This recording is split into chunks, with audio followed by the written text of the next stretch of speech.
amigo, a direita saiu do armário. Nas redes sociais e nas ruas, quem é de esquerda já está acostumado a ser atacado, estigmatizado. Vai pra Cuba, comunista, defensor de bandido. Do grupo da família no WhatsApp você só não sai porque é família, mas de outros você já saiu. Quando o debate é entre os seus, a coisa também não tá fácil. A crise da nossa democracia representativa atinge todo o espectro político, e a esquerda tenta tardiamente se reorganizar e retomar as ruas que perdeu já nos protestos de 2013. O Não Vai Ter Golpe trouxe de volta a união ensaiada no segundo turno que garantiu a reeleição de Dilma Rousseff. Mas o fracasso da política partidária e o fim do ciclo petista fazem com que a militância do campo progressista seja guiada atualmente por coletivos e movimentos. Os sem-teto, os feministas, os secundaristas, o movimento LGBT ganham espaço e tomam a frente das manifestações. Em meio ao retorno do neoliberalismo e do avanço conservador na sociedade, a única pauta que une é fora Temer. Nova eleição é legitimar o golpe? Há espaço para defender o legado petista sem menosprezar a falência da base social do partido? Como defender um projeto verdadeiramente de esquerda e ao mesmo tempo pensar em governabilidade? Quais as formas legítimas de combater um governo ilegítimo? Escracho é protesto ou agressão? Está começando o episódio piloto do Vai Pra Cuba podcast. Vai ser outro dia. Salve, salve! Está começando o episódio piloto do Vai Pra Cuba podcast. Então vamos começar apresentando a nossa bancada aí. O pessoal tá meio tímido ainda aqui. Bancada não evangélica. Por favor. Não. Então vamos começar do mais radical pro mais coxinha, né? Então... Ai, Poxa, eu já vou ser apresentado assim? Não, então a nossa camarada Carol, tudo bem? Carol, se apresente. Carol, jornalista, feminista e comunista. Filiada ao PCB. PCB. Agora, William Galvão, beleza? E aí, beleza? Se apresente, fingir que não... Sério, depois dessa apresentação da Carol aí, eu sou jornalista, acho que... Gaysista. Gaysista, abortista, tudo. Beleza. E aí, Leandro? Fala, Leandro. Leandro Conceição, eu sou jornalista também, onde conheci todos esses camaradas. Bom, é isso aí, galera. Então a gente está começando aí o episódio piloto. É a nossa primeira experiência aí com podcast, a gente já ouve bastante podcast, então a gente teve a vontade de trazer a conversa que a gente tem no bar aqui para todo mundo ouvir, né? Claro que a gente vai tentar estudar um pouco os temas para aprofundar um pouco mais. Nesse primeiro episódio, a gente está trazendo vários temas. E a primeira coisa que eu quero conversar com vocês é sobre 2 anos, né? 3 anos, que é de junho de 2013. Foi o que a gente se propôs a falar primeiro aqui. Das jornadas de junho, o que representou para vocês? Porque a esquerda ainda está muito dividida sobre isso, sobre o legado das jornadas de junho, né? Muita gente fala que foi o que precipitou o golpe, a queda da Dilma Rousseff. Outras pessoas falam que isso trouxe novos movimentos para a esquerda também. Queria saber, quem quer falar aí primeiro, quem quer se arriscar? Todo mundo apontou pra mim. Você que pesquisou. Ah, não. Vocês estão aí, tudo anotadinho. Fala aí, você estudou. Tá, junho de 2013. Eu acho que a gente tem que, antes separar em 2 partes, né? O que aconteceu, porque existe um marco que dividiu junho de 2013, na minha opinião, assim. Porque, querendo ou não, começou com um movimento de esquerda, né? Com o MPL lá, o Movimento Passe Livre, nas principais capitais brasileiras e tal. E motivado pelo não aumento da passagem, né? Então a gente precisa pontuar que começou com esse movimento de esquerda, que era um movimento também que não tinha apoio da mídia e que também não tinha apoio popular. Tanto que houve muita repressão da polícia, né, no começo. A repressão da polícia parece que foi o que mudou o movimento, né? Até então era mais um movimento de esquerda que estava sendo reprimido, né? Então, esse é o primeiro momento, assim, das manifestações de junho, né? Não tinha apoio popular, não tinha apoio da mídia e era muito reprimido, como são todos os movimentos de esquerda desde sempre, assim, movimentos sociais e tal, desde sempre. E aí, a partir do momento que a mídia começou a dar mais espaço e noticiar mais esses movimentos, porque foram crescendo, né? Começaram pequenos e foram crescendo. E a violência policial chamou a atenção, né? E a repressão da polícia militar, acho que foi o primeiro mote para chamar a atenção da imprensa. E a imprensa toda começou a cobrir isso, só que num primeiro momento os manifestantes eram tidos como vândalos, né? Não sei se vocês lembram. Era Black dessa forma. Blocs. Era tratado como vândalo.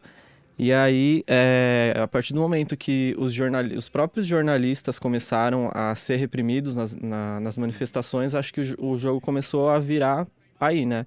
Não sei se vocês lembram daquela foto da jornalista da Folha, que Lembro. levou uma bala Sim. de Bala de borracha borracha, no olho e tal.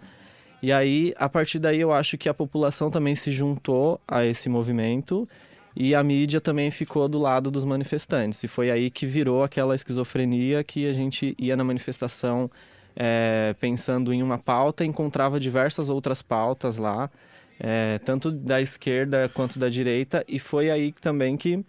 É curioso que a gente estava no fechamento de jornal, a gente trabalha num jornal semanal, eu, o Fernando, eu. A Carol não estava na época, né? Mas foi do E jornal. a gente estava no fechamento de jornal e vendo aquele movimento, a repressão policial, a gente ficou indignado no dia. Assim, a gente estava fechando o jornal e ficamos indignados, estarrecidos com a dimensão daquilo. A polícia, ela sempre reprime violentamente as manifestações populares, mas aquele dia foi o ápice, assim. E a gente ficou de ir no próximo. Diante disso, a gente ficou de ir no próximo protesto. Só que é curioso que na quinta aconteceu aquilo, foi uma quinta-feira, eu lembro bem que era fechamento de jornal. E o próximo protesto, se não me engano, estava marcado para uma terça ou quarta. foi na Terça. Era sempre terça e quinta. Era uma terça. E a gente ficou de ir. A gente marcou de ir e tal.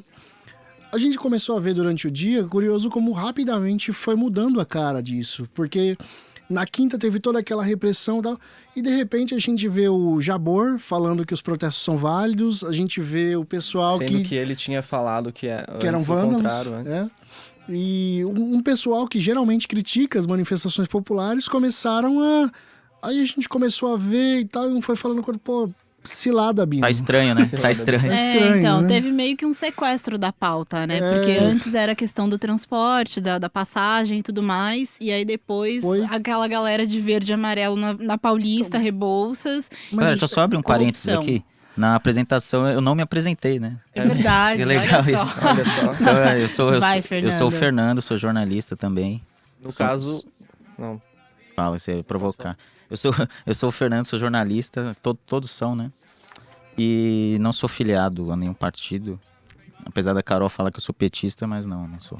Beleza, É o mais continua. coxinha, Petralha, como petralha. você mesmo disse, o último era o mais coxinha. Então, Beleza. Vou assumiu aceitar. a camisa. Beleza, continuem aí. Que eu...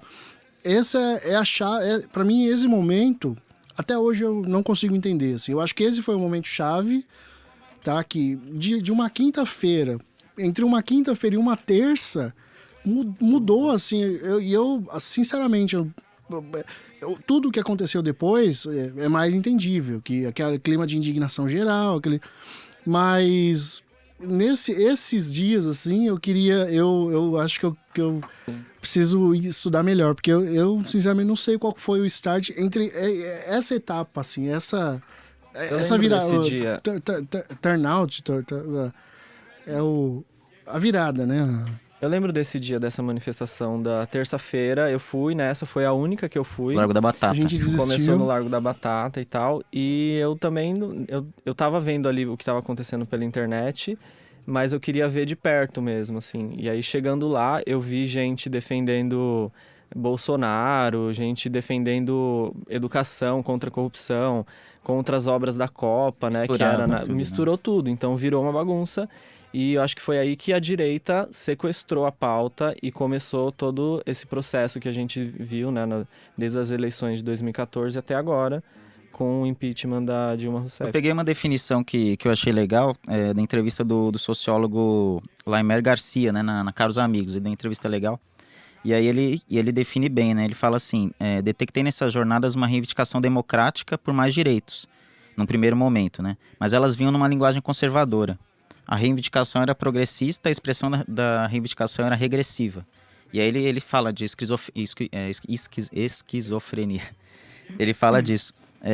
Então acho que foi mais ou menos isso que a gente fala. Por exemplo, a gente via muita gente pedindo saúde e educação, que a gente não pode falar que são pautas da direita. Saúde universal é uma pauta da esquerda. Mas ao mesmo tempo a pessoa apresentava aquilo se dizendo que odeia a esquerda, mas as pessoas não sabiam direito o que elas estavam fazendo, né? Tudo virou-se contra o governo, né? Então, foi um momento interessante 2013, porque foi o momento em que os trabalhadores, estudantes foram às ruas, né, reivindicar os seus direitos, a questão da passagem, melhor qualidade do transporte público e tudo mais. Só que isso em algum momento se perdeu, né? A galera acabou levando para outro lado, e aí você viu uma massa na rua que não sabia o que estava fazendo, que não sabia o que estava pedindo contra a corrupção. Mas a corrupção é fruto do sistema capitalista que a gente vive, né? Então, como a gente administra isso, né? Acabando com o sistema capitalista, né? Não só indo para a rua e pedindo fora a corrupção, né?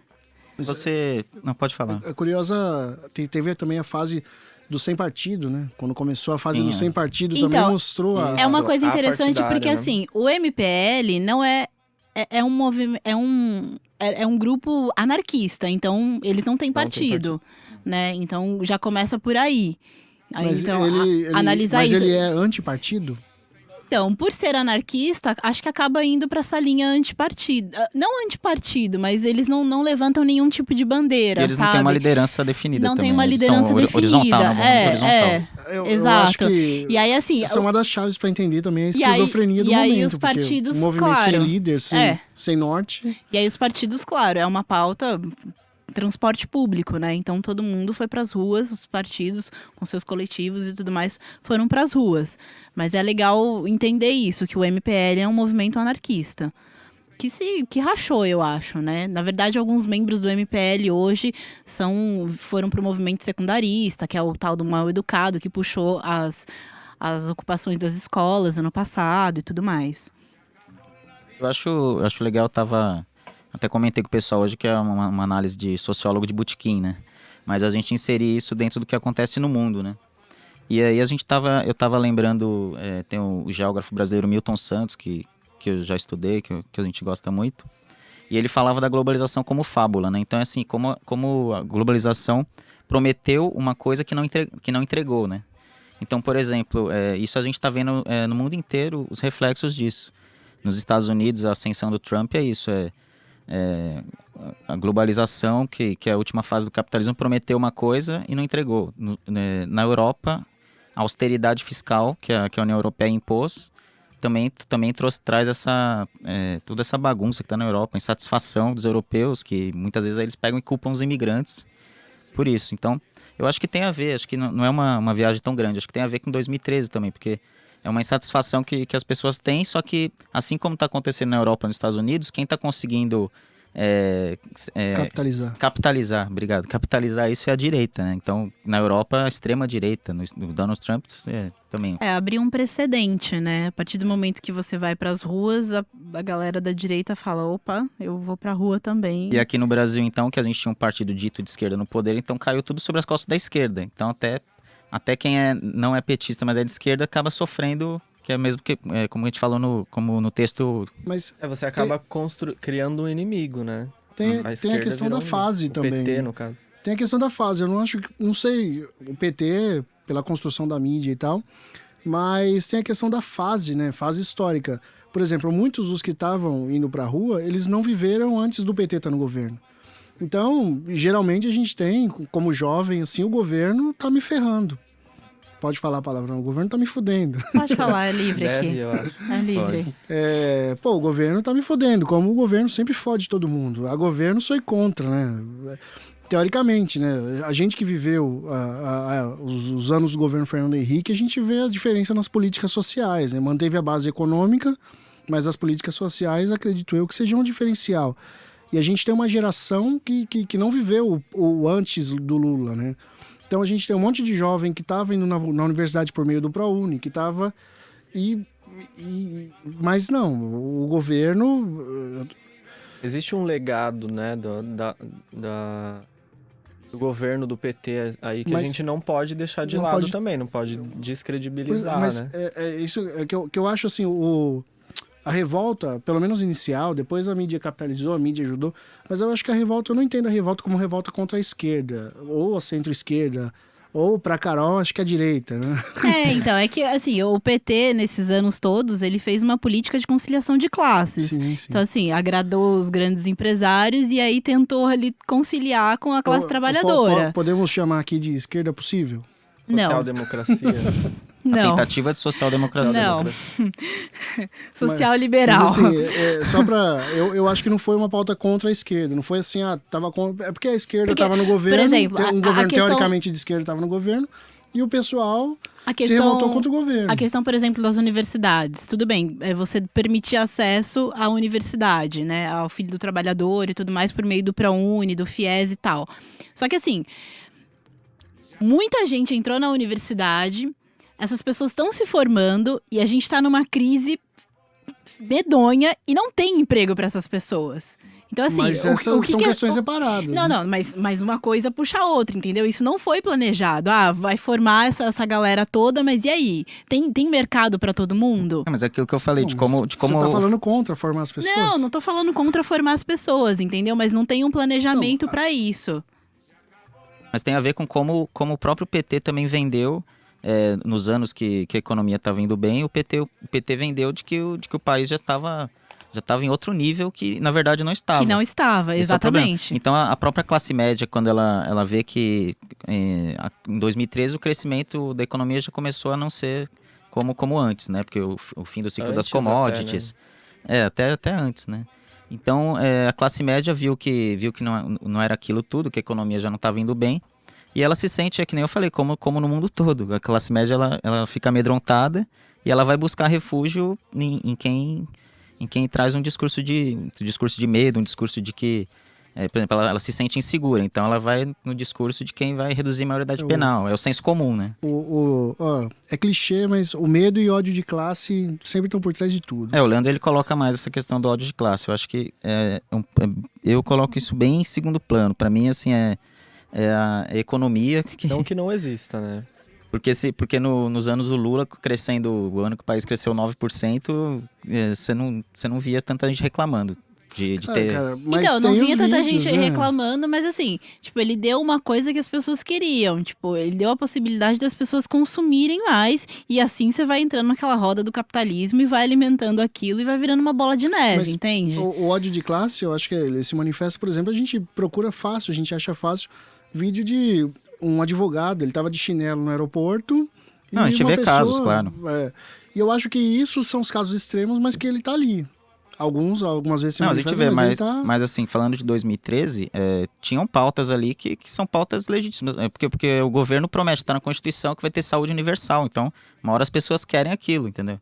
Então, assim, quando você não entrega aquilo, você acaba sofrendo as consequências. Um parênteses aqui, acho que eu tô falando demais, mas um parênteses, você falou da questão da saúde, né? Curioso que no jornal que a gente trabalha, a gente coloca que vai ser inaugurada uma UBS. É triste, né? A gente recebe diversos comentários nas matérias, vai ser inaugurada uma UBS. Mas não tem que... Pra quê? Pra gastar dinheiro público? Mas não tem que construir UBS, Mas é não. educação. Mas e a educação? É impressionante, cara, que o pessoal fala que é saúde, mas consegue criticar a inauguração de uma UBS, de uma porque UPA. a mídia brasileira também vem vendendo essa narrativa há muito tempo, essa ideologia, né, do neoliberalismo. Então a pessoa, ela já acha que o governo não deve investir nessas áreas. A pessoa, por exemplo, ela não quer poder...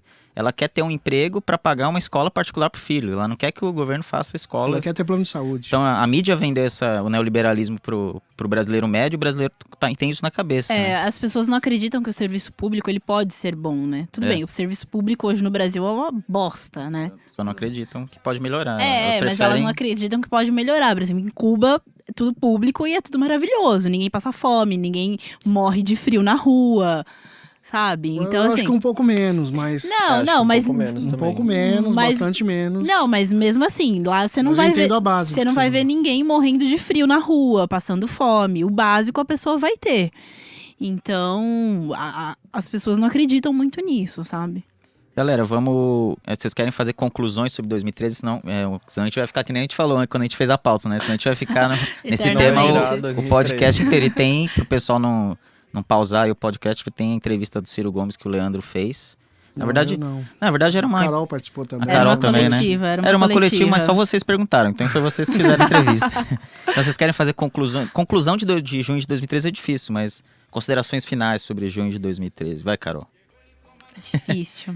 É difícil. Mas, assim, eu acho que não dá pra se reproduzir o que aconteceu em 2013, assim. Esse ano tiveram algumas manifestações, o próprio MPL puxou também a questão da passagem e queriam forçar o que aconteceu em 2013, mas não vai acontecer de novo, sabe? Eu não sei também... Eu não sei também como que isso desencadeou uma série de protestos, né? Toda semana agora tem um protesto Não, diferente. Isso que eu ia falar. Eu ia falar que junho de 2013 trouxe esse legado, mas... Mas eu não sei qual é a efetividade disso mas também. não é pra esquerda e pra direita, que é as pessoas saberem que ir pra rua traz repercussões e você pode lutar pelos seus direitos na rua, não só no Facebook. Né? Mas isso tá virando uma coisa, tipo, que não tá tendo retorno, assim, sabe? Não tá tendo Pra direita teve. Sim, pra direita tudo bem, mas... Tá tendo, né? mas... Manifestação is the new festa. tipo, virou a nova balada, sabe? Balada. Quase isso. Aí quem mais quer considerar? Eu acho que a gente precisa separar esses dois movimentos lá de 2013, né? O primeiro momento que a gente não teve apoio de mídia e tal, e o segundo momento que foi quando a direita dominou as pautas, porque senão a gente caracteriza o movimento como se ele fosse feito somente pela direita, né? A gente teve bons frutos, eu acho, de 2013 na questão de pessoas se engajarem em causas e se engajarem em movimentos e buscarem esse tipo de coisa. Eu acho que precisa separar para depois você não ter uma conclusão precipitada e colocar tudo no mesmo balaio, assim. É verdade. Eu acho que, por exemplo, é muito daquele petista ortodoxo de que pessoas têm raiva, né, de 2013, não, porque foi ali que começou o golpe, mas não vê isso, né, que você falou. Não que não tenha sido ali que começou o eu golpe, acho que foi. Mas também muitos movimentos hoje que estão na frente aí das manifestações de esquerda ganharam força desde aquilo, né? Bom, eu acho que isso precisa ser bem melhor estudado. Eu acho que tem muito mais reflexos negativos do que positivos. Eu acho que, por exemplo, a ojeriza geral da classe média, do povão, a organização coletiva. Essa questão do sem partido, essa questão de ser contra sindicatos, de ser contra nessas manifestações. Esse povo é todo contra isso. É como se fosse uma massa sem comando. Tá, mas o que vocês querem? Fora a Dilma, mas pra quê? O que vocês vão fazer depois disso? Derrubar todo mundo. E quem vai pior assumir? Que nem é isso, quem né? vai assumir? O Frota, o Bolsonaro? Bolsonaro? E aí as primeiras pautas que eram, tipo, contra a corrupção, elas se perdem, né? Se perderam quando, por exemplo, a gente tem hoje no governo, vamos avançar, mas quando a gente tem hoje no governo um presidente interino que deu um golpe, né? Acho que o golpe é claro nas palavras do Jucá, que ele fala que foi para parar a Lava Jato. Bom, mas vamos avançar no programa. Só completando tudo que vocês falaram, eu concordo e acho que preocupante essa ojeriza, esse ódio a qualquer organização coletiva. Principalmente a política, né? A política, Sendo que é uma coisa necessária hoje, né? Você se organizar ou você minimamente entender o que está acontecendo. Por exemplo, hoje a gente nessas eleições de 2016, as pessoas vão votar mais em nomes do que em partidos. Outro dia a gente viu o caso de um pré-candidato que ele elogiou a pauta LGBT. Ele se manifestou a favor e tal. Só que ele é de um partido, o PSL. Será que o partido dele vai manter esse compromisso? Querendo ou não, os partidos de esquerda sempre defenderam isso.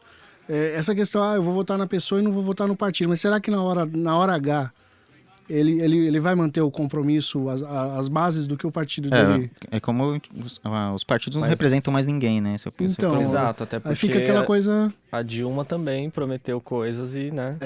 O kit anti-homofobia, quem barrou foi ela. Não, peraí, Então, não entendi essa colocação dos partidos não representam mais ninguém. Os partidos, os partidos que que têm representação no Congresso... Tá, ok. Melhorou? Tá, melhorou. Existe uma Pessoal, crise de representatividade. Vamos pro né? próximo, Alemão. A gente não apresentou o Alemão na mesa de som, viu, pessoal? Bom, o Leandro e a Carol foram numa entrevista coletiva do Ciro, né, onde só eles fizeram perguntas. E aí o áudio que eu separei aqui pra gente discutir é uma crítica que o Ciro faz ao Lula na questão da governabilidade, né, na questão de quem o Lula colocou para ser na sucessão, né, que é o Temer, e a força que ele teria dado pro PMDB que quadrilha, que ele chama, o PMDB quadrilha. Então, Alemão, solta aí pra gente o primeiro áudio. Hoje em dia tem uma certa distância, porque eu me aborreci muito de um tempo para cá com a forma com que o Lula conduziu as coisas do país. Eu atribuo a ele a responsabilidade por esse desastre que está se abatendo sobre o país, na proporção em que botou o PMDB quadrilha na linha de sucessão da República. Isso nem ele próprio consigo mesmo tinha feito. Vamos lembrar, o vice-presidente dele é um grande brasileiro, o Zé Alencar. O Fernando Henrique, contra quem eu tenho muitas críticas programáticas, nunca fez uma irresponsabilidade dessa. Trouxe o Marco Maciel, um cara muito conservador, mas absolutamente decente. E o Lula bota a Dilma inexperiente e com o Michel Temer e Eduardo Cunha na linha de sucessão do país. Então, isso, no futuro, eles pagarão um preço muito amargo por esse passo. E o Ciro... Ninguém aguenta mais ouvir o Ciro falar, né? Que é tanta entrevista do Ciro, tanto vídeo dele na internet. Arroz de festa, o Ciro. Não, mas eu gosto. 2018 eu tô pensando, hein, Carol? Pensando, Fernando, Mas assume, Fernando, assume. Vamos lá, eu posso começar agora ou depois? Mas vamos centrar no que ele falou sobre governabilidade. O que você acha, Carol? Então, o Ciro, ele tem um discurso muito bom, né? Ele faz um bom uso da retórica, ele faz críticas, aponta erros técnicos, né? Na questão do governo PT e tudo mais. Só que assim, a gente não pode esquecer o histórico do Ciro, né? Ele foi eleito pelo PSDB como governador e prefeito.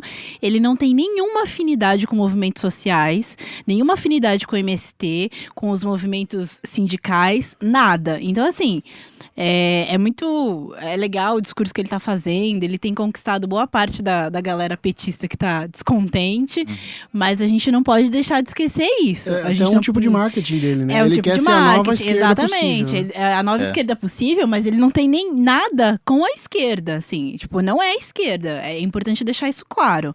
Sabe? Então, assim, ele foi do Arena também, na época da Uni, quando ele foi concorreu à chapa pela presidência da Uni. Então, assim, é totalmente conservador. Ele faz parte dessa burguesia. Então... Eu discordo um pouco, mas a gente vai discutir mais sobre o Ciro. Mas o que você... Essa crítica que ele faz a Lula na questão do PMDB, você acha válida, né? Mas você acha que ele não faria isso? Ele faria isso também? Não acho válido, porque ele tá no mesmo bolo, entende? Ele faz parte desse meio, entende? PMDB, PSDB, é ali. Mas ele foi um dos fundadores do PSDB, mas isso acaba com ele politicamente pro resto da vida? Claro, ele tem essa política, ele vai seguir. Se ele fosse eleito a presidente, ele vai seguir a mesma política. Não, ele fala que a vida partidária dele é uma tragédia, né? Mas ele sempre tenta mudar de partido para manter uma certa coerência e se manter no trabalho. Ele é um nacional desenvolvimentista, né? O Mauriase, se fosse eleito hoje, não conseguiria fazer a reforma política. O Ciro, muito menos. Você acha, mas o Ciro não colocaria o Temer como vice, não, né? Colocaria pior, hein? Eu vou discordar do Ciro também, porque é um mal necessário. Política, as alianças fazem parte, infelizmente. Primeiro, a Dilma, se não fosse o apoio do PMDB, a Dilma não seria eleita em 2010. Não sei se alguém aqui discorda disso.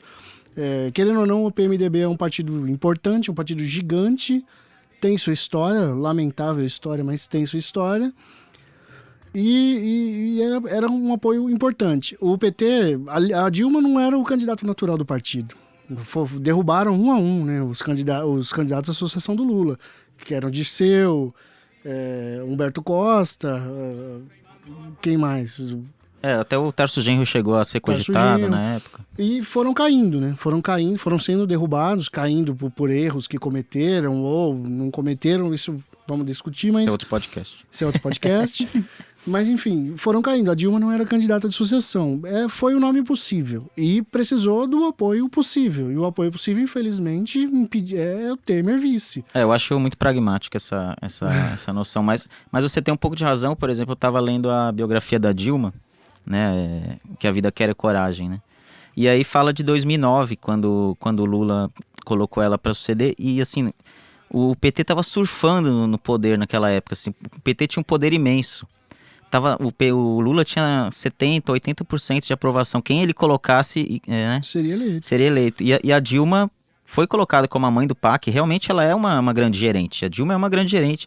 Leia a biografia da Dilma. Eu vi uma Porque que nem, entrevista que ela nesse deu áudio, falando de nesse áudio o Ciro fala que ela é inexperiente. Você lê a biografia dela, ela não é inexperiente. Ela é inexperiente politicamente. Entrevistas Ela é dela inexperiente quando ela era politicamente. ministra. Tecnicamente ela Mas é ela é boa, uma grande gerente. Mas precisa ser politicamente, precisa ter habilidade política. No E caso eu acho da que Di- falta habilidade política nela. Mas né? a habilidade política é você dar a diretoria da Petrobras pro cara roubar aqui, a diretoria de Furnas pro Cunha. Não sei Mas se isso é habilidade política. O que aconteceu de fato com a Dilma para ela ficar ter essa fama de uma pessoa que não consegue falar em público, não consegue debater e tal? Porque se você pega entrevistas da Dilma quando ela era ministra e tal, é outra coisa, é outra Dilma. Sim. É totalmente já viu o vídeo diferente. dela Eu não discutindo sei com a o que Agripino? aconteceu aí no meio desse Ela caminho? destruiu. né? Ah, ela destruindo é a uma Agripina. pessoa dos bastidores. Ela não é uma pessoa. Tipo, Ela nunca foi uma boa Ela oradora. ela não é Não. política, entende? Não, Ela é nunca uma foi boa. uma boa oradora, mas Gerente. agora ela é É. péssima, tipo... Mas é o Mano, momento, né? É o momento de uma crise. Não, é engraçado Não, que não é o momento. depois que teve o impeachment, ela melhorou, né? Ela tá falando melhor. Porque ela tá mais à vontade, né? Não tem compromisso. Twitter, não Ah, tem Vocês mais já ela, viram a ver no com Twitter gente, dela? ela deve odiar o Lula, porque ela Acompanhe deve o Twitter pensar, dela. cara, por que você me colocou nisso tudo, sabe? Tipo, Não, acho que não. Então, eu vi uma entrevista dela recente, não lembro pra quem foi que ela deu, São que tantas, ela né? tava falando de 2009, que ela não tinha pretensão nenhuma, assim, de entrar na política, e foi meio de gaiato que ela entrou. Isso, que Não, ela isso na falou é biografia conta, que todo mundo que vinha falar pra ela, o Lula tá pensando em você, ela falava, você tá louco, você tá doido, né, que ela fala assim. E então, mas voltando, e falei da biografia, porque na época o PT tinha um poder, o Lula, na verdade, tinha um poder que ele... Lula é maior que o PT, né? Então, que eles achavam assim, quem a gente colocar, beleza. E aí eles colocaram o Temer como vice, porque não acreditavam que o PMDB pudesse, em algum momento, tentar dar um, Será que dar um não? golpe. Quando Será se que coloca não? o PMDB Para. como O único que vice, pode sempre falar, a única se pessoa espera que eu isso. Eu conheço... acho que é ingênuo pensar É, que a única eles pessoa achavam que- o PMDB não ia dar golpe, não ia ser A capaz única de- pessoa que eu conheço que pode falar é o historiador, o Alencastro, Luiz Felipe Alencastro, né? Fez Ele um escreveu um artigo na Folha em 2009 falando do perigo de colocar o Temer como vice. E ele destacava, né, que o Temer tinha um trânsito no Congresso, falava da história do Temer, que foi aliado né, foi presidente da Câmara no governo Fernando Henrique e tal. Então ele foi um cara que falou isso em 2009, mas, por exemplo, em 2009 eu ia falar, quem o Lula colocar eu voto, e dane-se quem é o vice, entendeu? Agora também todo mundo vai mais pensar mais em quem é o vice, né? E voltando aqui no caso do Ciro, eu acho que a gente não pode decretar que ele é a nova alternativa da esquerda ou da de centro-esquerda. jeito assim. nenhum. E é como está sendo posto ultimamente. É. Assim. Eu fico no meio do caminho entre a opinião da Carol e a do Leandro. Porque quando a Carol fala que ele tem um Mas passado eu não conservador... declarei voto Não, pro mas Ciro. assim, Calma, gente, eu não sou procurador. Não tô do Ciro. falando que você declarou, mas tipo, pelo que eu ouvi Mas eu aqui... acho ele a esquerda quando- possível, sim. Sim, Ele e o Lula. Eu acho que é o que tá aí, né? Tá sendo posto como a esquerda possível. Mas quando você fala que ele tem... Que a Carol fala que ele tem um passado conservador e tal... É real isso, né? Basta você ver as Mas entrevistas... ele não é um oligarca. Basta... Ele é um ok. colonialista. Não é. Ele é sim. Mas Quantas assim, rádios ele tem? quando- Quantos canais de Ele TV é ele tem? colonialista, sim. Ele não é, Mas não assim, é. em Não é. questões comportamentais, por exemplo, ele é bastante conservador. Quando você pergunta pra ele sobre Ele escorrega. descriminalização do aborto ou da maconha, Isso ele é porque ele é candidato já. não sei. Não, não é. Então, mas aí O- vai contra o discurso dele, porque ele fala, por exemplo, palavrão, ele fala que ele, quando for candidato, vai se policiar e tal. Não que isso os vídeos seja importante. os vídeos que eu mais gosto do Ciro é ele falando de economia. E ele coloca, até deu entrevista na Caros Amigos agora, desse mês. E ele coloca assim que a discussão não tem que ficar mais só esquerda e direita no Brasil, a discussão é entre rentismo e produção. Então ele tá na produção contra o rentismo, contra o mercado financeiro. Ele vai se colocar assim na eleição. E eu acho É a que isso estratégia Logo dele. esquerda possível. logo esquerda possível. né? Dentro de um sistema que a gente tem colocado. Pessoal, para agilizar, pedir pro Alemão colocar o segundo áudio do Ciro, também da entrevista coletiva que o Leandro e a Carol estavam lá, em Osasco, né? Lá em Osasco. E ele fala também sobre governabilidade, ele fala porque, na opinião dele, a Dilma caiu. Pode soltar aí, Alemão. A regra no Brasil é o autoritarismo e o golpe. Vocês jovens presta atenção, só 3 presidentes da República terminaram o mandato na história pós-guerra no Brasil. 3. Juscelino, Fernando Henrique e Lula. Nenhum mais. A regra é essa, certo? Então a regra não é a normalidade, a regra é o conflito. Então você chega lá pensando nisso, sabendo disso. Então como é que esses 3 escaparam? É um misto de força na rua com mediações com os governadores. Não é com burocracias partidárias em Brasília, se acertando, escondido, um pedaço da Petrobras para o cabo roubar, um pedaço de Furna para o cabo roubar. Isso daí é a ciência de não dar certo. Isso arrebenta você na rua. Então esses 3 que escaparam, nunca dos primeiros mandatos, né? Nunca perderam a rua. Juscelino, que sofreu o golpe. O Fernando Henrique, pedido de impeachment. O Lula teve o mensalão, cacete, mas estava com a rua. Os políticos se controlam. Dilma perdeu a rua, porque mentiu, falou uma coisa e foi fazer outra. E a outra é a mediação de governadores. O Juscelino fez. Você tem, por exemplo, o Juscelino era do PSD, que vivia numa guerra que nem PT e PSDB de São Paulo, uma guerra violenta sem diferença de nada. Só guerra pelo poder. E era guerra golpista, mata gente, não sei o que, o diabo. Pois bem, o Juscelino tinha governador José Sarney, jovem governador da UDN, do Maranhão, apoiando. Governador Virgílio Távora, do Ceará, sobrinho do Juarez Távora, que era, vocês não são obrigados a saber, mas o Juarez era um udenista fundador, tenentista e não sei o que e tal, e o Virgílio acertou-se com o Juscelino. Antônio Carlos Magalhães, para dar 3 exemplos. O DN também, na Bahia, jovem, médico, o denista fanático, apoiava o Juscelino. Ele criou, inclusive, uma ala na UDN, que eu defendi muito que o PSDB fizesse com o PT e vice-versa. Se a gente tivesse um mínimo de espírito público, o PT e o PSDB tinham que ter se entendido. Em uma hora dessa, essa quadrilha aí de PMDB e não sei o que, estava tudo na lata do lixo da história, né? Mas não, só eles é que ficam centralmente no poder. Os outros saem, brigam, e o que há de melhor no Brasil não se entendendo, se apodreceram, e nós estamos agora obrigados a reconstruir tudo de novo, né? Então isso é o que pode ser feito. O que a dona Dilma fez, minha presidenta? Dona Dilma deixou o Rio Grande do Sul quebrar, está quebrado o Rio Grande do Sul, insolvente, deixou o Rio de Janeiro quebrar, deixou Minas Gerais quebrar, e mais 14 estados brasileiros quebrados. Sabe? Não tem quem aguente. Você não conhece a história, não tem vivência, não tem percepção, projeto, não conhece o teu país, vai pagar. Deixa eu ver para você ver. Dá uma chancezinha para mim. Pra você. Bom, o Ciro, o discurso dele é foda, né? Sim, eu concordo com o que ele disse aí. A Dilma, o segundo governo da Dilma foi uma tragédia, uma das coisas foi... Nossa, a gente que apoiou ela, a gente apanhava de todo lado, né? Porque apanhava com as decisões que ela tomava, apanhava de quem queria ela fora. Tinha o dia de eu chegar... Uma das primeiras medidas dela como no segundo mandato foi nomear Cátia Abreu, ministra da Agricultura. Os movimentos sociais suaram muito para eleger ela, a eleição Tava igual a seleção brasileira, sem ataque, sem defesa. Não, gente, o que é aquela lei antiterror, né? Lei antiterror. E sem contar as coisas que fizeram que o Ciro disse perder a rua, que é a economia, né? Sempre então, a economia. Mas uma coisa que o Ciro falou, ele fala do Juscelino, né? Só que o Juscelino, ele fez... a economia cresceu vertiginosamente no governo Juscelino, à custa de uma política econômica expansionista, né? Não tinha austeridade fiscal. Então, acho que ele não falou da economia, né? Ele falou que o Juscelino negociou com os governadores e tal.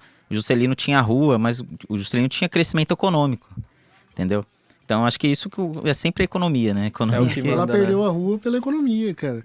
Aumento da gasolina, aumento da conta de luz. Só que o que pesou mais é que ela perdeu a esquerda, que apoiou ela também, devido a essas medidas que vocês falaram. Ela traiu a classe trabalhadora, ela assim como o Lula, entendeu? Eu acho que é simplista essa análise de que traiu. Eu acho que é uma palavra dura demais, assim. Porque quando a gente tá lá, tem medidas que você tem que então, adotar. mas aí assim, você não...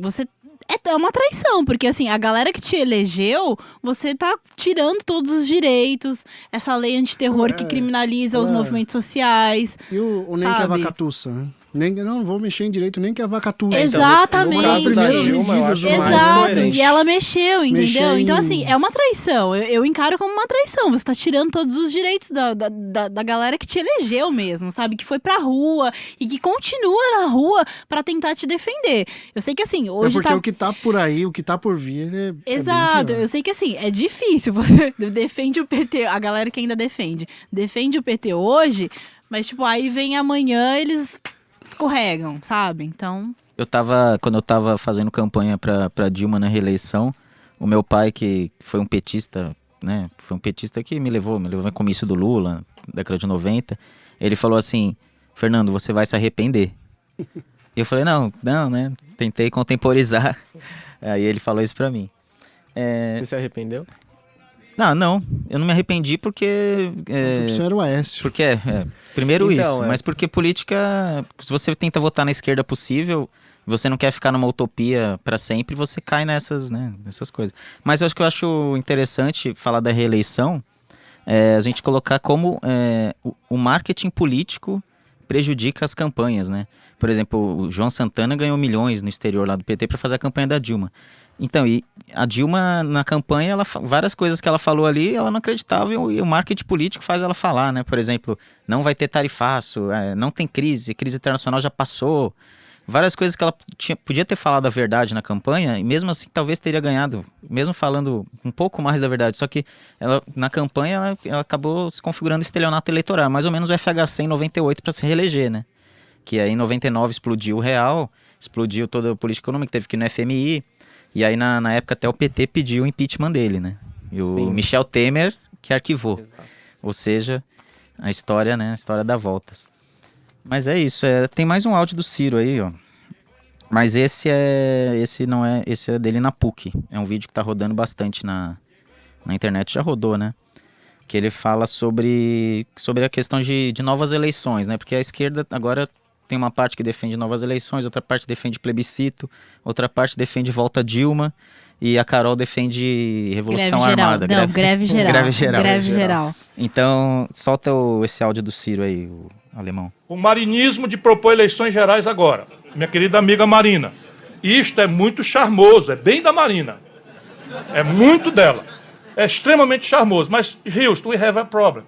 Para ter uma eleição geral agora, se não houver um golpe, uma ruptura, uma coisa, só tem um jeito, propor emenda à Constituição.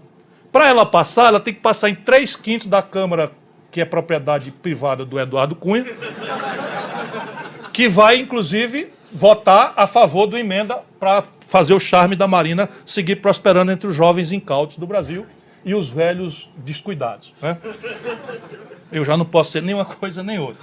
Depois de passar por 3/5 em 2 sessões na Câmara, tem que passar por 3/5 em 2 sessões no Senado, presidido pelo Renan Calheiros. Isso desconstituiria o mandato de 27 governadores e mais 27 vezes Y deputados estaduais. E prefeitos, que esse ano até não seria tão grave, porque tem eleição para eles esse ano. Sabe quando é que isso passa no Brasil? Nunca. Nenhuma chance. Portanto, é um assinte a gente pôr isso em discussão, explorando essa angústia do nosso povo com a situação de golpe que nós estamos vivenciando. É isso aí. Então, agora, mas antes da gente discutir o marinismo aí do Ciro, pedi pro alemão colocar um outro áudio que eu selecionei, que é uma resposta do Paulo Henrique Amorim, que ele publicou na TV Afiada dele, né, no YouTube. Ele publicou uma resposta aí pro Ciro sobre essa questão de nova eleição, né? Que o Paulo Henrique Amorim defende nova eleição, que o povo vá pra rua pedir nova eleição. Vamos ouvir. Na entrevista ao jornal Valor, em que lançou a sua candidatura a presidente, Ciro Gomes diz que é contra novas eleições porque isso é marinismo. Não é marinismo. Porque a proposta da Marina diz respeito a ela própria, só interessa a ela, para ela ser presidente da República. E a proposta de eleições é diferente. É para devolver o poder ao legítimo dono do poder, o povo, através do voto. Esse governo não pode e não vai durar 2 anos e o Ciro sabe disso. Não há nada que a pressão das ruas e uma solução política não possam resolver. Com eleições. É que o Ciro, que é um homem de caráter, não quer advogar para si próprio. E aí, alguém aí é a favor de novas eleições? Nossa, eu Acredita discordo, nisso? eu discordo totalmente do Paulo Henrique Amorim. Eu também. Eu também. Pra mim, Team Ciro aqui. Pelo menos nessa você é Team Ciro. Agora né? eu concordo em tudo que o Ciro falou. não, eu não concordo nem com o Ciro e nem com o Paulo Henrique Amorim. Escorra. Team Ciro. Nós somos Team Ciro. Nessa questão, pelo menos. Não, assim, eu acho, tipo, pra mim, o PT, ele tá pressionando também novas eleições, mas numa tentativa de voltar ao poder, sabe? De construir uma nova imagem do Lula e tentar voltar ao poder. 2018, talvez. Não, eu acho que Até não. porque nós temos pesquisa hoje que o Lula lidera as pesquisas. Lidera Exatamente, todos os exatamente. Então, assim, novas Tentativa eleições. desesperada. Novas Salvador da eleições. pátria. Exatamente, novas eleições para voltar ao poder. E não para devolver ao povo essa história toda de o povo que vai eleger democraticamente. Não, mas para tentar correr atrás do Mas prejuízo. se tiver eleição, o povo não vai eleger democraticamente? Não, vai eleger democraticamente. Mas aí vai ter uma campanha muito forte do PT para voltar Lula, entendeu? E as pesquisas mostram isso, que o Lula tá muito bem em todas as pesquisas. Eu tô com o Ciro porque eu acho que essa questão de novas eleições é legitimar o golpe, legitimar tudo isso que está acontecendo. Eu acho que a democracia não é brincadeira. És um governo de merda, mas é meu governo, né? Infelizmente. O duro é que a Dilma perdeu o Congresso, a gente vai ter um país... Se ela volta, a gente tem um país parado durante 2 anos. Mas paciência, né? Ele fala em eleições gerais, aí é mais utópico ainda. Mais né? utópico ainda, né? Então, paciência. É melhor o país parado do que um país que está discutindo redução do tamanho do SUS, que está discutindo mudanças na Previdência. É um absurdo um governo interino discutir questões cruciais para o futuro do país, como uma reforma da Previdência, meu. Eu acho Os que assim, caras, eu acho... Eles é um governo interino. Imagina um técnico interino tirar o craque do time no meio do campeonato. Eu discordo um absurdo. totalmente do Paulo Henrique Amorim, primeiro porque ele fala que o povo vai pra rua pedir nova eleição, e eu não sei onde ele tá vendo isso. A gente vê fora Temer, mas um fora Temer geral, que é assim... Cada vez mais tímido, né? Cada vez mais tímido, foi mais no começo. E assim, eu acho que o... Ciro. Eu acho que o Ciro, ele tá na dele, e acho que ele não tá advogando em causa própria. Eu acho que realmente ele quer disputar em 2018, até porque o discurso dele em 2018 vai estar mais forte ainda, né? O discurso de um Estado mais forte, um discurso desenvolvimentista. Então eu acho que o Paulo Henrique Amorim, ele tem que... ele chegou num ponto que ele virou um blogueiro petista mesmo, né? Sempre E o foi, marinismo? né? O marinismo... Não, o marinismo nem fala. Eu A Marina acho que é os uma dois decepção, não né? entenderam, né? Tipo, o Paulo Henrique Amorim parece que não entendeu o conceito de marinismo que o Ciro disse ali, né? É meio que aceitar as coisas e ficar no meio termo. Escolher o lado melhor para a questão do Isso. marketing. Né? Exato. Ele não entendeu. Ou né, Porque a Marina descontextualizou. é puro marketing. Descontextualizou, no caso, né? O que eu acho que o PT tem que fazer é tentar reverter no Senado. E se reverter no Senado, tentar fazer um governo diferente do que fez até aqui. Sim, porque Fazer o se que for você possível, né? faz um discurso de que isso... E dá pra reverter no Senado. De que foi golpe, você tem que ir até o final, Sim, né? vai até o final. Se você defende eleições, você legitima isso. Segundo a gente viu essa semana no Estadão, que são 38, precisando de 54 votos. Os votos favoráveis hoje, segundo o Estadão, São 38. são 38, né? Então, a gente volta, fica um governo ali, 2 anos ali, pelo menos tentando garantir os direitos, né? Assim, e para 2018, vocês aí da esquerda possível, o que vocês acham que o Lula tem que fazer? Vocês acham que o Lula tem que apoiar o Ciro? O Ciro já chegou a falar que seria candidato se o Lula não fosse, né? Eu acho lamentável, primeiro de tudo, eu acho lamentável o PT tá cogitando a candidatura do Lula, assim. Lamentável por parte do PT e por parte do Lula. Por quê? Porque eu não gosto dessa ideia de salvador da pátria.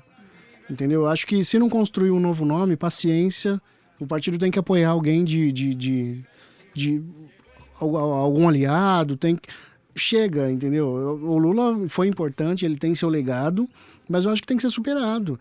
Uma coisa que eu pergunto, e se o avião do Lula cair? Né? Acabou o PT, acabou o projeto de esquerda, acabou a esquerda no Brasil, a centro-esquerda, né? Esquerda possível para mim, para nós, não sei. Então eu não gosto da ideia de salvador da pátria. Eu acho que tem que ter um novo nome. E dentre os que estão colocados até agora, o Ciro me parece mais esquerda possível, né? Eu acho que o Lula tem que apoiar o Ciro, sim. Infelizmente, eu acho que a elite brasileira acabou com o cara que fazia a mediação do povo com a elite. E conseguiu acabar com esse mediador. Então, por exemplo, você viu no dia que a Dilma não conseguiu nomear o Lula ministro, sendo que o Lula não é nem réu, né? Então você vê o que o Lula hoje causa na sociedade, a divisão que ele causa, porque a mídia conseguiu o que queria, acabar com esse mediador que existia. Né? Ele poderia ser eleito, mas seria um governo sem paz, cara. Uma hora o país precisa ter paz também. Mas né? foi uma estratégia burra também, né? Nomear o Lula como ministro. Foi bem burra. O Ciro fala isso também. Né? Mas, então, eu também não concordo com isso de nomear um salvador da pátria, mas eu também não consigo me convencer de que o Ciro seja a esquerda possível pelos motivos que a gente já falou aqui e tal.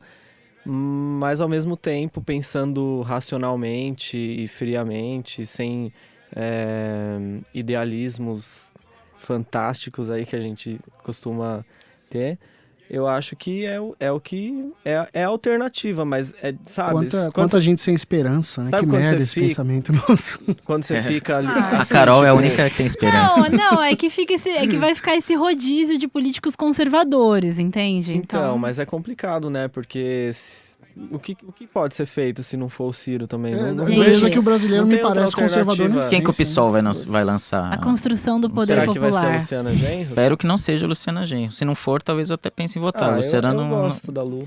Não. É sua vizinha, né? A Lu. Não, eu gostava dela na campanha, mas depois as declarações que ela deu aí... Me pareceu gente, infantil como a gente defendeu a Dilma ali, ó, a unhas e verdade. dentes, ela falou tanta merda. Por que a Luciana Genro não pode falar uma ou outra também? Isso é verdade. Vamos ver quem que o pessoal vai lançar. Pessoal, vamos pro último tema aí? A última coisa aqui, a Carol não falou um pouco nessa parte, eu queria que ele explicasse aí a construção do poder popular que você falou, a gente abre o espaço. Não, então, organizar a classe trabalhadora, organizar todo mundo, entende? Para que haja essa construção do poder popular e destruir mesmo essa questão do capitalismo. Como? Se organizando. As pessoas têm que se organizar, os trabalhadores têm que se organizar. Construir um grande bloco de esquerda e se organizando e articulando para poder construir esse poder popular. Como que o PCB lida nas eleições? Por exemplo, vai ter eleição municipal e também em 2018. Como que o PCB se porta? Então, isso aí por exemplo, né, nas eleições municipais ainda não está definido, mas assim, a gente sai candidato quando é necessário para se fazer o debate, para se entrar a discussão. Não, a gente não visa eleger uma pessoa de fato, até porque no atual sistema, igual eu falei antes, é mais um trabalho de base. É mais um trabalho de base, entendeu? É essa de construir o poder popular. Por exemplo, se o Mauriase, que é a figura mais pop do PCB hoje, se ele fosse eleito no atual sistema, ele não ia conseguir fazer nada. Entendeu? Ia manter as coisas como estão, assim. Então, a ideia é construir mesmo o poder popular. Bom, eu acho super legítimo. Tomara também, que vocês né? consigam tirar uns espaços das igrejas aí. Montam uns lugares para uma célula. Como é que fala? Aparelhos, né? Montam uns aparelhos para concorrer com as igrejas evangélicas aí, porque as igrejas evangélicas estão destruindo o nosso então, aí a povão. gente faz trabalho de base, muito trabalho de base, assim, porque... O que o PT deixou de fazer com os trabalhadores, tempo, né? com os estudantes, então, né, nesse sentido, sabe? Que bom saber que pelo menos alguém aqui ainda tem esperança. É interessante que o que ela falou, porque no sistema que a gente tá, tem até uma teoria, tem um sociólogo, mas eu não vou lembrar o nome, que fala que no establishment que a gente vive, né, tem um espectro político entre o centro-esquerda e a centro-direita que vai ser eleito. Quando alguém é eleito fora desse espectro político, você cai fora da estabilidade. Então, por exemplo, se você... Acho que até os Estados Unidos, se elegeu o Trump, ele vai ter que moderar o discurso dele. Porque ele tá com um discurso ele vive moderando, né? Tipo, ele já tá moderando, porque, por exemplo, muitos republicanos estão falando que não vão votar nele. Então, você vê que o cara tá fora desse espectro político aceitável pro status quo, né? Então ele mesmo vai moderar o discurso. Mas vamos lá pro último tema, que vai ser escracho. O senhor está aqui sentado, representado no nome de Paulinho, que a gente chama de Paulinho da Farsa. Então é um senhor golpista. Fala, golpista! Queria um coro. Fala, golpista! Fala! Golpista! Golpista! Golpista! Golpista! Golpista! Golpista! Golpista! Golpista! Golpista! Golpista! está envolvido em corrupção ativa. Corrupto! Fora! Não queremos corrupto ao nosso lado. Corrupto!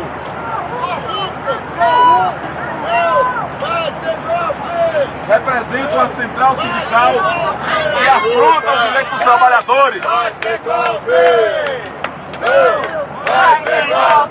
E eu, como cidadão, fico indignado de viajar ao lado de uma pessoa que quer retirar direitos dos trabalhadores. Esse foi o escracho do Paulinho da Força no Avião, né? Que inclusive o deputado Beto Mansur estava lá também. Mas eu selecionei um outro, do outro lado, né? Que pra gente discutir. Solta, Alemão, o escracho do Humberto Costa e Jean Willis lá no Uruguai. Eles estavam no Uruguai almoçando e chegou um fascista. Vocês votam contra, a favor da Dilma e estão aqui, né? Desfrutando a coisa boa, né, senador? Assinou contra, trabalhando porra nenhuma, tô almoçando. Eu conheço você, assinou contra o Moro. Idiota é você, filma picareta. Dá seu nome que eu vou lhe processar, me dá seu Processa, seu safado. Me dá seu nome que eu vou lhe processar. Nossa, pesado, né? Pesado. Então, eu selecionei um de cada lado porque assim, pra gente lembrar um pouco. Isso começou eram chamados de agressões, não de escrachos, né? Contra petistas, teve do Padilha no restaurante, do Manteiga, que Manteiga foi mais sem noção porque foi no hospital, né? E até qualquer pessoa de vermelho. Isso, pessoas de vermelho e tal.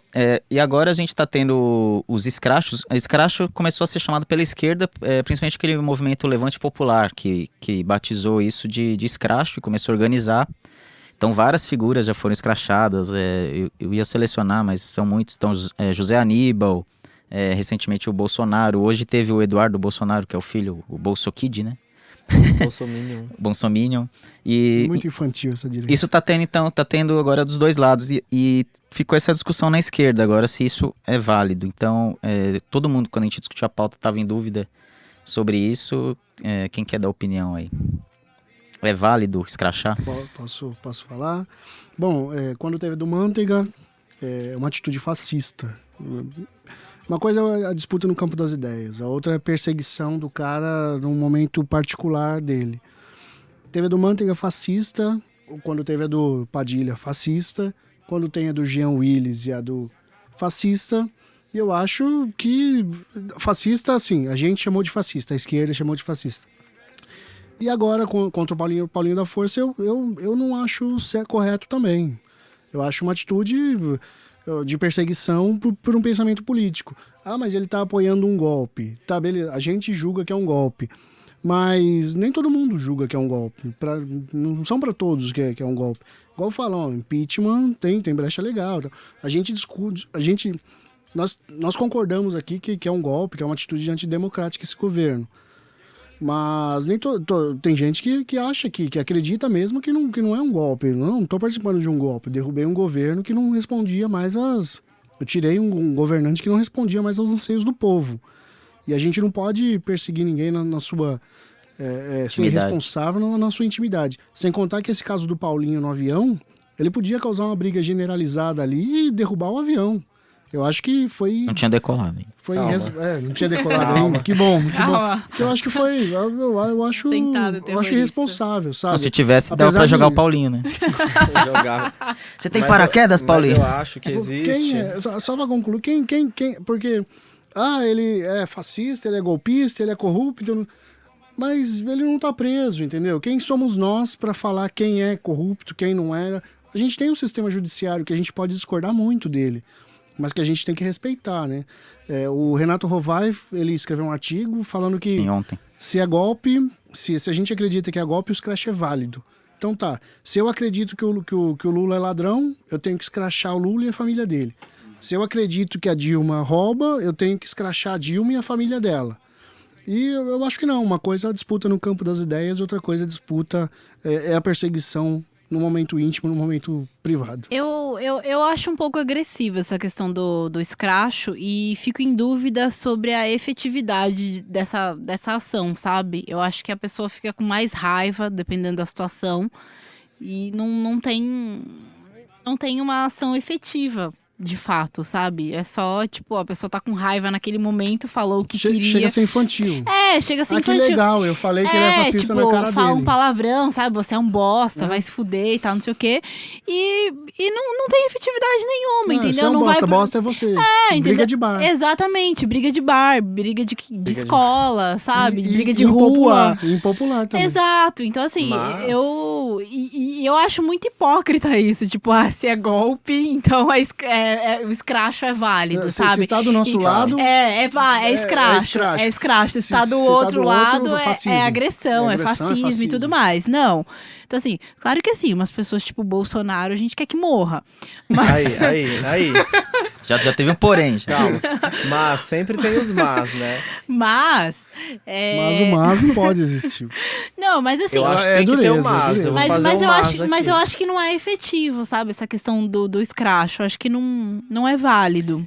Nem pra um lado, nem pra um outro. Assim, eu concordo com tudo que vocês falaram aí, que não precisa invadir a vida privada da pessoa e tal. Mas existe uma linha muito tênue para você discutir entre o que é escracho e o que é protesto. Porque protesto, pra mim, é uma coisa muito válida. Eu acho que quando as pessoas vão protestar, sei lá, na frente da casa do Bolsonaro, eu acho válido isso, sabe? Por mais que... Mas é protesto, né? Não é escracho. Eles chamam de escracho. O Levante chamou de escracho. Como escracho, pode ser entendido como agora, protesto. No aeroporto é o quê? Eu não sei. Eu também. É um protesto pra mim. Esse é um assunto no aeroporto é protesto. Esse no avião é escracho. Mas não, é protesto do mesmo jeito. Não, calma, gente. Esse é um assunto que eu não consegui até agora chegar numa conclusão. Tipo, sou a favor disso ou daquilo. Porque cada caso é diferente e você precisa avaliar ali. Aquilo ali foi um protesto válido? Foi um escracho desnecessário? E aí você fica, né, dividido, assim. É que também eu acho diferente. Se eu encontro o Bolsonaro e começo a filmar e falo assim, eu acho que o que o senhor faz é criminoso, o senhor tem um discurso de ódio e eu só queria que o senhor ouvisse isso. Ou você chegar, seu filho da puta, você quer... Mas aí, nesse caso, quem vai ser agredido é você pelo Bolsonaro. Não, sim, Bolsonaro é melhor não fazer isso, não. Melhor não. Mas, sei lá... Já fizeram isso com o Jean Willis e ele foi respondendo as pessoas, sim, a pessoa, né? Você pode ir respondendo. Então, acho diferente o modo que você aborda. Não que eu queira colocar Jean Willis de um lado e Bolsonaro do outro. Perigoso, né? Porque isso é diferente, também... mas abre um precedente perigoso. Que quando a gente deixa essa questão a cargo da subjetividade, complica, né? Porque, pra mim, eu não sou agressivo. Mas não, a pessoa que tá vendo pode achar... Mas aí é complicado, né? Porque senão você pode criar um precedente pra proibir protesto também, né? Tipo, não se protesta mais que você não pode escrachar. Quando teve aquela votação na Câmara do impeachment, o Bolsonaro, não sei, foi o Bolsonaro, alguém que falou alguma coisa e o Jean Willis respondeu com uma cuspida. Foi o Bolsonaro. Não, na verdade, essa é uma questão já antiga, né? Porque o Bolsonaro... é complicado. Então, mas aí, assim, ambos podem alegar que aquilo foi uma agressão, entendeu? Sim. Dos dois lados. Então, só pra trazer aqui, por que eu discordo sempre, né? A questão do protesto na porta de casa e tal, eu acho que legal discutir, mas... Não sei até que ponto o cara com a família dele viajando de avião, ele tem que ser... Por exemplo, a Carol é feminista. É violento Carol é feminista, você é gay. Do mesmo jeito que eu não... Do mesmo jeito que eu não quero que você esteja no mercado e alguém chegue pra você e fale: vocês querem direitos demais, vocês querem destruir a família tradicional. Eu acho um absurdo. Eu acho que ninguém tem o direito de chegar num... Não. Tô brincando. Do mesmo jeito que eu não quero que isso aconteça com você, eu não quero que isso aconteça com alguma liderança que defende o que você defende. E não quero pensar o contrário, infelizmente, né? Sim, mas aí do mesmo é jeito diferente, que a Carol, né? sua feminazi, você defende o aborto, não sei o quê. Eu não quero que isso aconteça com a Carol. E não quero que isso aconteça com... Então, por isso que é uma linha muito tênue, né? Porque quando se trata de um protesto, você tá fazendo contra uma personalidade pública. E geralmente, sei lá, na minha cabeça o certo seria mas falar é uma representatividade isso, contra o que aquilo não tá te representando e tal. Você não vai chegar no Bolsonaro e, sei lá, falar que ele é uma bicha enrustida. Tipo, isso não faz, não acrescenta em nada no debate. Não? Polêmica. Não acrescentem nada ao debate, mesmo com o Feliciano, mas se você falar que ele está sendo omisso nas questões e está promovendo ódio contra minorias e tal, aí é outra coisa, entendeu? É difícil separar. Eu entendo o argumento de vocês e eu tenho inclinação a concordar também, Mas eu acho bastante perigoso, É difícil entendeu? chegar numa conclusão. Acho bastante a respeito perigoso disso. porque fica a cargo de Eu acho, subjetivo. eu acho legal uns protestos, por exemplo, eu vi um protesto em Nova York contra o Aloysio Nunes. Quando ele ainda estavam tramando o golpe, o Aloysio Nunes já foi lá em Nova York pra sabe-se lá pra quê. E aí umas brasileiras, elas pediram pra tirar foto com ele e na hora colocaram faixas assim, Teve com o Alckmin. não isso ao golpe, também. isso sem falar nada com o cara, sem Legal. xingar o cara. Isso eu acho bem mais válido do que Bem ficar mais válido. gritando na Teve cara um dele. com o Alckmin, Alckmin, né? é. Que Da foram crise as hídrica. Da crise Isso. hídrica. As estudantes, né? As estudantes, elas colocaram a plaquinha, tiraram foto e... Eu acho que o que a gente concluiu, assim, todo mundo pensa que do jeito que tá, não tá legal, né? Do jeito que tá, tem agressões dos dois lados. Não, Uma civilidade, se tem né? violência no meio, já não acho legal, assim. E você, já que entrou a questão do cuspe no Jean Willis, do Jean Willis no Bolsonaro, eu gostaria de deixar bem claro aqui, defender veementemente o Jean Willis, cara. Vamos todo mundo cuspir no Bolsonaro.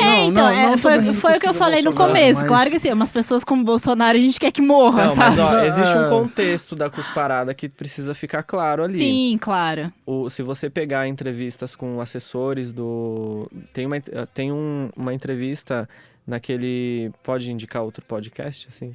No Mamilos. Tem um podcast Mamilos, feito por meninas e tal. Que tem Eles pegaram uma assessora do Jean Willis pra falar sobre essa questão. E aí, ela fala como que acontece a perseguição contra o Jean Willis lá dentro do Congresso. Parece escola. Ali, né? se você vê ali o vídeo da hora que o Jean Willis vai falar, na hora Tá do sofrendo impeachment, insultos. o povo ali tá xingando ele de queima-rosca, de viadinho do caramba, tipo... Isso é Como que a diário. pessoa, isso É é diário. diário, uma coisa Nas diária, comissões. diária. Como que você... Comissões no elevador, quando se Como que encontra. você vai ter sangue de barata, sabe, assim, E aquele foi um é uma momento coisa que eu extremo, acho que né? é justificável, sim, foi uma... Uma hora a pessoa vai perder a paciência Sabe? e vai ter uma Sim, reação. E parece que é um eterno ensino E- médio e- isso, meu. Você você é deputado federal, você tá xingando o cara de viadinho. De Para. queima-rosca. né? Não faz Babaca. sentido. Mas é um retrato da sociedade. Não né? mas não faz Então, sentido. e aí eu queria deixar também, eu acho, de uma covardia, eu acho é covarde. covarde O também, pessoal né? que fala que o Jean Willis, ao cuspir no Bolsonaro, ele pode ter errado, a gente pode falar se é errado ou não. Mas falar que o Jean Willis e o Bolsonaro, a gente tava discutindo isso outro dia, Aí. Colocar os são dois como metade um de cada extremo um. do outro, é um absurdo imenso, não, uma é. injustiça medonha. Você falar que o Bolsonaro é E- extrema-direita, você pode falar, porque isso é Pode real. falar. Mas o Jean Willis não é extrema-esquerda Você nunca viu sabe? ele ofendendo. Tirando cara- os memes que mentem. O cara nem comunista é, se for pra...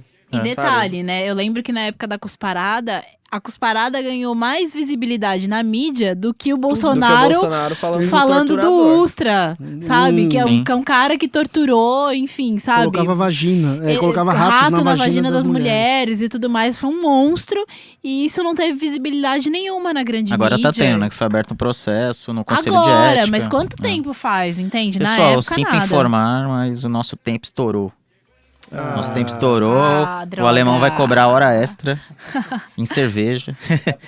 Então, pra finalizar aqui o podcast, então, vamos falar as redes sociais, né? As redes sociais. Importante. facebook.com/Vai Pra Cuba Podcast. Tá saindo já. Tá no Twitter também, Vai Pra Cuba Podcast. Tem e-mail, ainda existe e-mail, né? Mandem e-mails pra gente ler. Mandem aqui. e-mails, você manda xingando. Manda Xingando não, sugestões. gente. Vai pra cubapodcast@gmail.com. @gmail.com, ó. Isso Manda mesmo. sugestão de entrevista, de pauta, de assunto, de Isso, qualquer coisa. esqueci alguma rede social? E se Instagram puder, não temos. Quem quiser nos Ah. corrigir, se a gente falou alguma besteira aí, É. a ideia é o papo ser aberto com todo Fiquem à mundo. vontade. Isso, e aí vai estar no SoundCloud, né, no iTunes, bom, vai estar no Facebook, na página. Ela curta a nossa página, compartilhe e comente, que a gente quer, Indica pros amigos. que a gente quer ter o feedback aí pra continuar, né? É isso aí, alguém quer... Tchau, Carol. Tchau. Tchau, Fernando. Tchau, Leandro. Tchau, Will. Tchau, Carol. Tchau, gente. hoje é sexta aí, sexta-feira a gente tá gravando, Tem galera. sexta-feira, vão todo mundo Agora pra vamos encher casa a cara, hoje. mano.